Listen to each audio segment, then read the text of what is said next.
Operation Fortune, Ruse de Guerre stars Jason Statham, Aubrey Plaza, Josh Hartnett, Carrie Elwes, Bugsy Malone, and Hugh Grant. Released on March 3, 2023, the film has a spy and his team retrieving a device from an arms dealer. The film was directed by Guy Ritchie, who also directed films such as Snatch, Sherlock Holmes, and The Gentleman. Many spies worldwide strive to maintain peace for humanity with their skills, gadgets, and good looks, not just in real life but also in the movies. This weekend, the world of cinema introduces us to a new spy worth cheering for, and his name is Jason Statham. There's a good chance some of you remembered this latest spy movie from Guy Ritchie before it disappeared from your brains a year ago. That's because it was supposed to be released last year before it got delayed without reason, at least until recently. It was reported that the film was delayed because of its timing and characters, not just the COVID-19 pandemic. It was previously scheduled for a 2022 release during the ongoing Russo-Ukrainian war. However, because the film has Ukrainian people as bad guys, the producers saw it as being in poor taste. Don't you hate it when stuff that's out of our control affects the film's quality? Thankfully, the movie managed to finally see the light of day this weekend, with Guy Ritchie and Statham hoping to provide strong counter-programming for audiences thirsty for some spy action. With that said, let's see if the film has enough stylistic flair and thrills to join the high ranks of spy cinema. The story centers on Orson Fortune, Statham, a super spy hired by Nathan Jasmine, Elwes, and the British government to tackle a critical mission. Fortune is tasked to retrieve a mysterious device, the Handle, which was stolen by a gang of Ukrainian mobsters led by billionaire arms dealer Greg Simmons, Grant. He's joined by a team consisting of hacker Sarah Fidel, Plaza, J.J. Davies, Malone, and movie star Danny Francesco, Hartnett. Together, they travel the world to prevent Simmons from selling the Handle to the highest bidder. Guy Ritchie has never made a bad film, except for 2002's Swept Away. However, that doesn't mean he has no misses underneath his stylish belt in recent years. While there were some films I enjoyed from him like Sherlock Holmes and The Gentleman, the other ones didn't make as much of an impact as I expected from the well-known directors such as King Arthur and Wrath of Man. That's not to say they're bad. On the contrary, they're watchable movies that are also easily forgettable after a couple of days.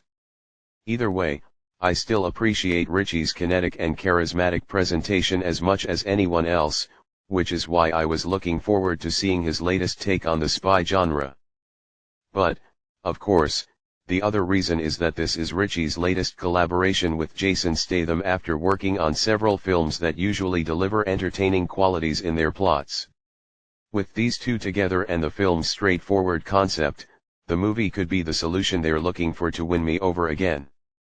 After all, who doesn't love Statham being his butt-kicking and suave self as a spy? Unfortunately, while it does deliver the spy antics it promised, Operation Fortune offers very little that we haven't experienced before in the genre. It had its moments regarding the movie's charisma and action, but it faltered in keeping the momentum going. One reason for this troubling mission is the story. Operation Fortune is unsurprisingly a by-the-numbers operation that involves Orson working with his new team to recover an unknown device. The crucial thing about the narrative is that it doesn't try to be the next Skyfall or any other classic spy movie before it.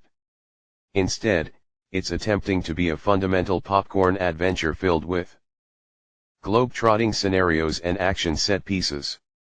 I'm usually okay with this approach as long as it offers enough mileage in the characters and plot for me to forgive its formulaic shortcomings. Operation Fortune mostly succeeds in delivering the charismatic flair to its uninspired characters regarding the cast and humor.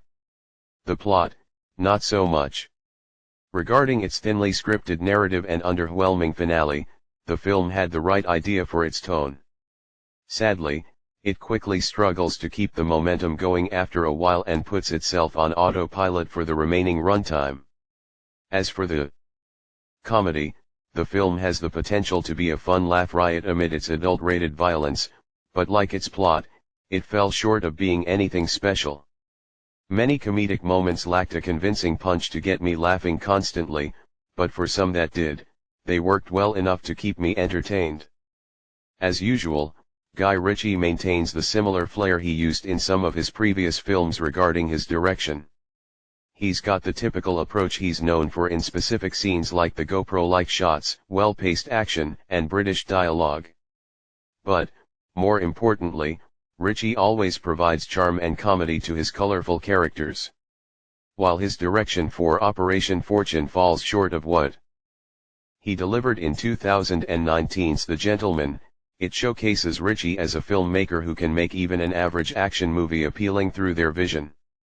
Jason Statham once again provided a charismatic essence regarding his performance as Orson, a spy forced out of retirement to retrieve the handle.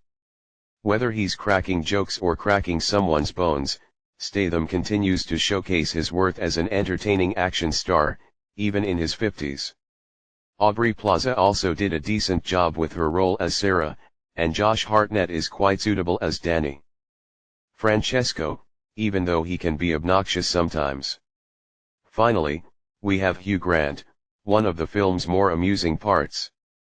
Grant's take on the antagonist Greg Simmons delivers plenty of appeal into his bad guy persona, which is enough to keep the movie from being a bore. Overall, Operation Fortune, Ruse de Guerre is a basic spy adventure that offers plenty of charisma and action but winds up being nothing but a ruse regardless. Guy Ritchie and the cast made an honest effort to provide old-fashioned entertainment in its action sequences and plot. Sadly, they're not enough to cover up its thinly written narrative, run-of-the-mill characters, and hit-and-miss humor. I did find myself enjoying the movie for what it's supposed to be, but like some of Ritchie's previous films like The Man from UNCLE and Wrath of Man, there's nothing else in this operation that I'll remember after a couple of days. If you like Ritchie's other films and spy movies in general, then there's no harm in you watching this one at home. 6/10. Anyways, thanks for watching, see you later, bye.